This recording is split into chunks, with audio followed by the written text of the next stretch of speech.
உன் பேர் என்ன? சொல்ல மாட்டேன் சார். அடிக்கிற அடியில 2 அடி உள்ள போயிரும். மரியாதையா பேரை சொல்றா. சார் சொல்ல மாட்டேன் சார். பேரை சொல்றா. பேர் சொல்ற. பேரே சொல்ல மாட்டேன் சார். அடா பாவிகளா, பேரே சொல்ல மாட்டானா? அடிக்கிற பேரே சொல்ல மாட்டான். டேய், யாரா அவனுக்கு இந்த பேர் வச்சது? எங்க அப்பா சார். உங்க அப்பா பேர் என்னடா? தெரியாது சார். ஏண்டா அப்பா பேர் தெரியாதா? நீ எல்லாம் பிறந்ததே தப்பு. உன்னை பெத்து வளர்த்து சொரி நாய் ஒரு அப்பா பேர் தெரியலன்றா.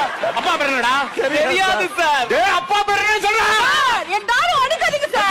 அப்பா பேர் சொல்றா. சார் எங்க அப்பா பேரே தெரியாது சார். ஐயோ, இவன் பேரை கேட்டா சொல்ல மாட்டேன்றான், அப்பா பேரை கேட்டா தெரியலன்னு சொல்றான். அப்ப அம்மா பேரை என்ன மறந்துட்டியா? மறக்கல சார். மறக்கல இல்ல, அம்மா பேரை சொல்லு. அம்மா பேரை சொல்லு. மறக்கல சார். அதான் அம்மா பேரை சொல்லு. மறக்கல சார். அம்மா பேரை சொல்லு. மறக்கல சொல்லு. சார் மறக்கல. அம்மா பேரை சொல்றா. எங்க அம்மா பேரே மறக்கல சார். மறக்கலையா? என்ன குடும்பம் அது? உன் பேர் என்னம்மா? செருப்பு பிஞ்சிரும்.